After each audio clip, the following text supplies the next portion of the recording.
ఆకాశవాణి ప్రాంతీయ వార్తలు చదువుతున్నది మధిర కల్పన. ముఖ్యాంశాలు: బుడమేరు గట్టు ఎత్తు పూర్తి స్థాయిలో పెంచి బలోపేతం చేయాలని ముఖ్యమంత్రి ఎన్ చంద్రబాబు నాయుడు అధికారులకు సూచించారు. విజయవాడ నగరాన్ని బుడమేరు వరద నుంచి కాపాడేందుకు శాశ్వత చర్యల్లో భాగంగా రక్షణ గోడ నిర్మాణానికి ప్రతిపాదన చేస్తున్నామని పురపాలక శాఖ మంత్రి పి నారాయణ తెలిపారు. చిత్తూరు జిల్లా కాణిపాకంలో స్వయంభూ వరసిద్ధి వినాయకుని బ్రహ్మోత్సవాలు అత్యంత వైభవంగా ప్రారంభమయ్యాయి. నిరక్షరాస్యత నిర్మూలనే లక్ష్యంగా ఈరోజు అంతర్జాతీయ అక్షరాస్యత దినోత్సవాన్ని నిర్వహిస్తున్నారు. బంగాళాఖాతంలో ఏర్పడిన తీవ్ర అల్పపీడనం ప్రభావంతో కోస్తా జిల్లాలో విస్తారంగా వర్షాలు కురుస్తున్నాయి. వార్తల వివరాలు: బుడమేరు గట్టు ఎత్తు పూర్తి స్థాయిలో పెంచి బలోపేతం చేయాలని అధికారులకు ముఖ్యమంత్రి ఎన్ చంద్రబాబు నాయుడు సూచించారు. పులివాగు పొంగుతూ ఉండడంతో మరింత వరద వచ్చే అవకాశం ఉందని, మరో 2 రోజులు అప్రమత్తంగా ఉండాలని దిశానిర్దేశం చేశారు. వరద పరిస్థితి, సహాయక చర్యలపై మంత్రులు, అధికారులతో ముఖ్యమంత్రి సమీక్ష నిర్వహించారు. బుడమేరు గండ్లు పూడ్చివేత పనులను రేయింబవళ్లు పర్యవేక్షించిన జలవనరుల శాఖ మంత్రి నిమ్మల రామానాయుడును ఆయన అభినందించారు. బుడమేరు గండ్లు పూడ్చివేత పనుల్లో పాల్గొన్న మంత్రితో పాటు జలవనరుల శాఖ అధికారులను ముఖ్యమంత్రి ప్రత్యేకంగా అభినందించారు. విజయవాడ నగరాన్ని బుడమేరు వరద నుంచి కాపాడేందుకు శాశ్వత చర్యల్లో భాగంగా గోడ నిర్మాణానికి ప్రతిపాదన చేస్తున్నామని పురపాలక శాఖ మంత్రి పి నారాయణ తెలిపారు. నగరంలోని సింగనగర్ పరిసరాల్లో వరద క్రమంగా తగ్గుతోందన్నారు. ముంపు ప్రాంతాల్లో మరో మంత్రి కొండపల్లి శ్రీనివాస్తో కలిసి నారాయణ ఈరోజు పర్యటించారు. ఇందిరానాయక్ నగర్లో బాధితులను పరామర్శించారు. ఆహార పంపిణీ, తాగునీటి సరఫరా గురించి అడిగి తెలుసుకున్నారు. ఈ సందర్భంగా మంత్రి నారాయణ మాట్లాడుతూ బుడమేరు వరదకు శాశ్వత పరిష్కారానికి కృషి చేస్తున్నామన్నారు. భవిష్యత్తులో ఇబ్బంది రాకుండా ప్రత్యామ్నాయ చర్యలు తీసుకుంటామని మంత్రి పేర్కొంటూ, ఈ వర్షాలు తగ్గిన తర్వాత ఫ్యూచర్ ఇటువంటిది రాకుండా ఈ బుడమేరు చుట్టూ రీటైనింగ్ వాళ్ళు కట్టడం, తర్వాత ఏదైతే ఆక్యుపై చేసుకుని ఉంటారో ఇళ్ళు అవి కూడా కొంత తొలగించక తప్పదండి. 4 లక్షల ఫుడ్ ప్యాకెట్స్, 12 లక్షల వాటర్ ప్యాకెట్స్, 8 లక్షల బిస్కెట్స్ సప్లై చేస్తున్నాం. స్పెషల్ ఆఫీసర్స్ ఏ వార్డుకి ఎంత అడిగితే దానికి డబుల్ ఇస్తున్నాం. ఎక్కడైతే గండ్లు పడ్డాయో గండ్లు పూర్తి చేశారు కాబట్టి ఇబ్బంది లేదు. నార్మల్ వర్షం వచ్చి నార్మల్ గా వస్తే ఎటువంటి ఇబ్బంది ఉండదు. 10,000 మందికి రెయిన్ కోట్స్ ఇచ్చారు. మిగతా డిపార్ట్మెంట్ వాడు కూడా రెయిన్ కోట్స్ ఇవ్వమన్నారు. కలెక్టర్ గారు ఇచ్చారు. వర్షం వస్తున్నా చేయగలిగిన పనులన్నీ చేస్తాం. బంగాళాఖాతంలో ఏర్పడిన అల్పపీడన ప్రభావంతో శ్రీకాకుళం జిల్లా అంతటా గత 2 రోజులుగా వర్షాలు కురుస్తున్నాయి. ఒడిశాలో కురుస్తున్న భారీ వర్షాలకు జిల్లాలో ఉన్న నాగావళి, వంశధార, బహుదా, మహేంద్ర తనయ నదులు పొంగి ప్రవహిస్తున్నాయి. ఎల్లన్పేట, కొత్తూరు, పోలాకి, జలుమూరు, సరుబజ్జులి, హిరమండల, గారా, ఎచ్చెర్ల, రణస్థలం మండలాల పరిధిలో లోతట్టు ప్రాంతాలు పూర్తిగా జలమయం అయ్యాయి. ముందు జాగ్రత్తగా శ్రీకాకుళం జిల్లా కలెక్టరేట్లో తుఫాను కంట్రోల్ రూమ్ ఏర్పాటు చేశారు. సీనియర్ అధికారులు తీర ప్రాంత మండలాల్లో పర్యవేక్షిస్తున్నారు. వాతావరణ శాఖ హెచ్చరికల నేపథ్యంలో లోతట్టు ప్రాంతాల ప్రజలను సురక్షిత ప్రాంతాలకు తరలించేందుకు ఏర్పాట్లు చేస్తున్నామని అధికారులు తెలిపారు. వాయుగుండ ప్రభావంతో విశాఖపట్నంలో నిన్న రాత్రి నుంచి ఎడతెరిపి లేకుండా వర్షం కురుస్తోంది. గడిచిన 24 గంటల్లో నగరంలో 11 సెంటీమీటర్ల వర్షపాతం నమోదైంది. ఈ నేపథ్యంలో జిల్లా యంత్రాంగంతో పాటు విశాఖ మహానగర పాలక సంస్థ జీవీఎంసీ పరిధిలోని కొండవాలు, లోతట్టు ప్రాంతాల ప్రజలను సురక్షిత ప్రాంతాలకు తరలింపు చర్యలు తక్షణమే చేపట్టాలని commissioner doctor P Sampath Kumar అధికారులను ఆదేశించారు. Kailasapuram, Burma colony, Kapparada, NAD, కొత్త రోడ్డు, అరిలోవా, గాజువాక ప్రాంతాల్లోని కొండవాలు, లోతట్టు ప్రాంతాల ప్రజలను పునరావాస కేంద్రాలకు తరలించే ఏర్పాట్లు చేస్తున్నారు.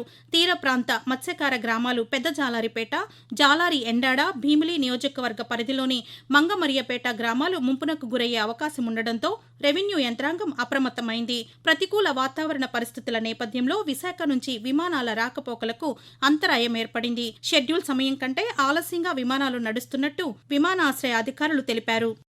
వాయుగుండం ప్రభావంతో విజయనగరం జిల్లాలో ఎడతెరిపి లేని వర్షం కురుస్తోంది. నిన్న ఉదయం నుంచి జిల్లా వ్యాప్తంగా 44.3 మిల్లీమీటర్ల సగటు వర్షపాతం నమోదైంది.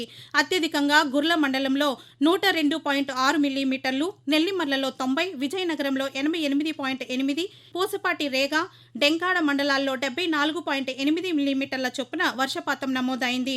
ఏకదాటిగా కురుస్తున్న వర్షంతో విజయనగరంలోని పెద్ద చెరువుకు గండిపడగా ట్యాంకు బండి రహదారి మొత్తం జలమయమైంది. దిగువ ప్రాంతాల ప్రజలను అధికారులు అప్రమత్తం చేస్తున్నారు. ఆకాశవాణి ప్రాంతీయ వార్తలు వింటున్నారు. రాష్ట్రంలోని ప్రస్తుత వాతావరణ పరిస్థితులను అమరావతిలోని భారత వాతావరణ కేంద్రం అధికారి డి శేషసాయి కొద్దిసేపటి క్రితం ఆకాశవాణి విజయవాడ కేంద్ర ప్రాంతీయ వార్తా విభాగానికి తెలియజేస్తూ, ఉత్తర కోస్తా ఆంధ్రప్రదేశ్ మరియు యానాంలో ఈ రోజు మరియు రేపు తేలికపాటి నుండి ఒక మోస్తరు వర్షం లేదా ఉరుములతో కూడిన జల్లులు చాలా చోట్ల కురిసే అవకాశం ఉంది.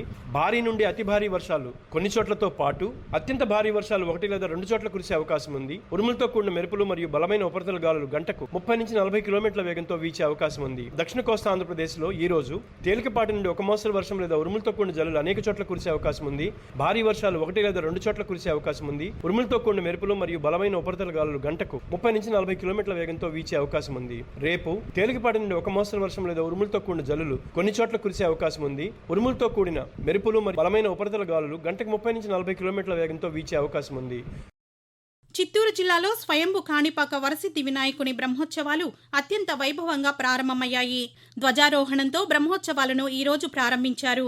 వేద మంత్రోచ్చారణల మధ్య ధ్వజారోహణ జరిగింది. 21 రోజుల పాటు బ్రహ్మోత్సవాలు జరగనున్నాయి. ఈ రోజు రాత్రి హంస వాహనంపై స్వామివారు భక్తులకు దర్శనమివ్వనున్నారు. బ్రహ్మోత్సవాల్లో ప్రధాన వాహన సేవలైన మూషిక వాహన సేవ ఈ నెల 10వ తేదీన, రథోత్సవం 14వ తేదీన జరగనున్నాయి. తిరుమలలో యాత్రికుల రద్దీ సాధారణంగా ఉంది. శ్రీ వెంకటేశ్వర స్వామిని దర్శించుకునేందుకు వైకుంఠం క్యూ కాంప్లెక్స్లోని 20 కంపార్ట్మెంట్లలో భక్తులు వేచి ఉన్నారు. టోకెన్ రహిత సర్వదర్శనానికి 8 గంటల సమయం పడుతోంది. శనివారం స్వామివారిని 83,960 మంది భక్తులు దర్శించుకోగా 32,342 మంది తలనీలాలు సమర్పించి మొక్కులు చెల్లించుకున్నారు. శ్రీవారి హుండీ ఆదాయం 2,96,00,000 రూపాయలు వచ్చిందని తిరుమల తిరుపతి దేవస్థానం వెల్లడించింది. అంతర్జాతీయ అక్షరాస్యత దినోత్సవాన్ని ఈరోజు జరుపుకుంటున్నాం. నిరక్షరాస్యత నిర్మూలన అంశానికి సంబంధించి 1965లో వివిధ దేశాల విద్యా మంత్రులతో ఇరాన్ రాజధాని టెహరాన్లో జరిగిన ప్రపంచ స్థాయి సదస్సులో ఇందుకు బీజం పడగా ప్రతి సంవత్సరం సెప్టెంబర్ 8వ తేదీన అంతర్జాతీయ అక్షరాస్యత దినోత్సవాన్ని జరుపుకోవాలని ఐక్యరాజ్య సమితి విద్యా విజ్ఞాన సాంస్కృతిక విభాగం యునెస్కో 1966లో ప్రకటించింది. ప్రతి వ్యక్తి నుంచి సమాజం వరకు అక్షర జ్ఞానం ఆవశ్యకతను గుర్తెరిగి ఇందుకోసం తగు రీతిలో ప్రయత్నాలు చేసే విధంగా ప్రజలు, ప్రభుత్వాలు, సంస్థలను కార్యోన్ముఖులను చేయడం అక్షరాస్యత దినోత్సవ ప్రధాన లక్ష్యం. విజయవాడ వరద బాధితుల కోసం ₹1 కోటి ముఖ్యమంత్రి సహాయ నిధికి పంపిస్తున్నట్లు తిరుపతి జిల్లా శ్రీకాళహస్తి శాసనసభ్యులు బొజ్జల సుధీర్ రెడ్డి తెలిపారు. శ్రీకాళహస్తిలో ఆయన ఈరోజు పాత్రికేయులతో మాట్లాడుతూ వరద బాధితులను ఆదుకునేందుకు నియోజకవర్గంలోని చాలా మంది దాతలు ముందుకు వచ్చి చెక్కులు, నగదు అందించారని చెప్పారు. ఆ మొత్తాన్ని తానే స్వయంగా ముఖ్యమంత్రికి రేపు అందజేస్తానని తెలిపారు. ఈ నెల 11, 12వ తేదీల్లో వరద ప్రభావిత ప్రాంతాల్లో పర్యటించి బాధితులకు అవసరమైన సామాగ్రిని కూడా అందజేస్తానని సుధీర్ రెడ్డి తెలియజేశారు. దాతలు ముందుకు వచ్చి వరద బాధితులను ఆదుకోవాలని ఆయన విజ్ఞప్తి చేశారు. పంట నష్టపోయిన ప్రతి రైతును నష్టపరిహారం అందించి ప్రభుత్వం ఆదుకుంటుందని రాష్ట్ర ఎక్సైజ్ శాఖ మంత్రి కొల్లు రవీంద్ర హామీ ఇచ్చారు. మచిలీపట్నం మండలం గుండుపాలెం, చిన్నాపురం, నెలకుర్రు, భోగిరెడ్డిపల్లి గ్రామాల పరిధిలో ముంపునకు గురైన పంట పొలాలను ఆయన ఈరోజు పరిశీలించారు. రైతులతో మాట్లాడి పంట నష్టం వివరాలు అడిగి తెలుసుకున్నారు. ఈ సందర్భంగా రవీంద్ర మాట్లాడుతూ అధిక వర్షాల కారణంగా వ్యవసాయ ఆక్వా రంగాలకు బాగా నష్టం జరిగిందన్నారు. గత ప్రభుత్వం కాలువలు, డ్రైన్ల నిర్వహణ చేపట్టలేదని తెలిపారు. ప్రకాశం బ్యారేజీ నిర్మించాక ఇంతటి వరద ఉధృతి గతంలో ఎప్పుడూ రాలేదని మంత్రి పేర్కొన్నారు. కేంద్ర ప్రభుత్వ సహకారంతో పంట నష్టపోయిన రైతులను ఆదుకుంటామని స్పష్టం చేశారు. ఈ నెల 10వ తేదీలోగా పంట నష్టం అంచనాలను రూపొందించాలని అధికారులను ముఖ్యమంత్రి ఆదేశించారని మంత్రి తెలిపారు. ఆకాశవాణి ప్రాంతీయ వార్తలు ముగించే ముందు ముఖ్యాంశాలు మరొకసారి. బుడమేరు గట్టు ఎత్తు పూర్తి స్థాయిలో పెంచి బలోపేతం చేయాలని ముఖ్యమంత్రి ఎన్ చంద్రబాబు నాయుడు అధికారులను సూచించారు. విజయవాడ నగరాన్ని బుడమేరు వరద నుంచి కాపాడేందుకు శాశ్వత చర్యల్లో భాగంగా రక్షణ గోడ నిర్మాణానికి ప్రతిపాదన చేస్తున్నామని పురపాలక శాఖ మంత్రి పి నారాయణ తెలిపారు. చిత్తూరు జిల్లా కాణిపాకంలో స్వయంభు వరసిద్ధి వినాయకుని బ్రహ్మోత్సవాలు అత్యంత వైభవంగా ప్రారంభమయ్యాయి. నిరక్షరాస్యత నిర్మూలనే లక్ష్యంగా ఈరోజు అంతర్జాతీయ అక్షరాస్యత దినోత్సవాన్ని నిర్వహిస్తున్నారు. బంగాళాఖాతంలో ఏర్పడిన తీవ్ర అల్పపీడన ప్రభావంతో కోస్తా జిల్లాల్లో విస్తారంగా వర్షాలు కురుస్తున్నాయి. ఆకాశవాణి ప్రాంతీయ వార్తలు ఇంతటితో సమాప్తం.